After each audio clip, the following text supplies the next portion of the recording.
The ites. The ites. There you go. So what stands out to any of you from reading the promises that God gave to Abraham? God works on his own time, not ours. Mm-hmm. Any other thoughts? That's like a very long story that Abram never like sees. He just trusts in that, and it all came true. Mm-hmm. So he keeps his promises. Was God there in physical form?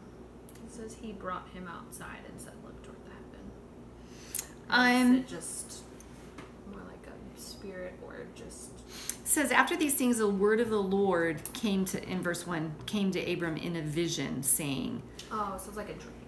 Probably. But so he was, like Jacob's ladder and the angels descending, and that was kind of a dream. So I don't think he was physically there, because keeping in mind, even nobody could look on him, but I think in a vision, and yet. I missed the vision part. Yeah, okay. Mine didn't say vision.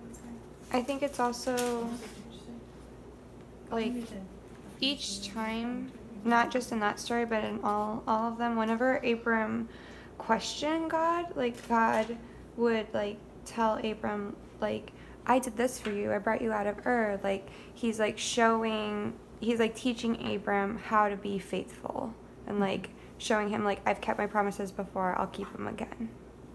Mm-hmm.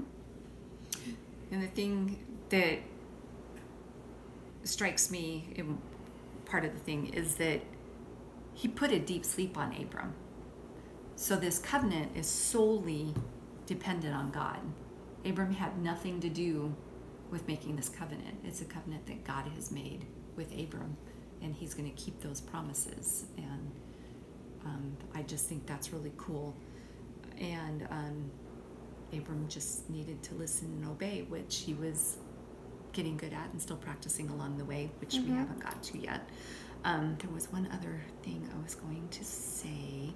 Oh, and also the fact that God pre-tells him, recognize the people are going to be enslaved. They're going to have to leave. They're going to go down to Egypt. For 400 years, they'll be down there, but I'll bring them back. So even God foretold that part of the story, that part of the Israel's history, so that if they could look back and see it, also, like you said, to help them recognize God's faithfulness. He's going to keep his promises. That's good. So what does God's covenant with Abraham reveal to us about God? He keeps his covenants. He's faithful. He has a plan. He does have a plan. It's a big one. What does God's covenant with Abraham reveal about God's plan of redemption? He planned it early. Like he's always had that plan. It's not new.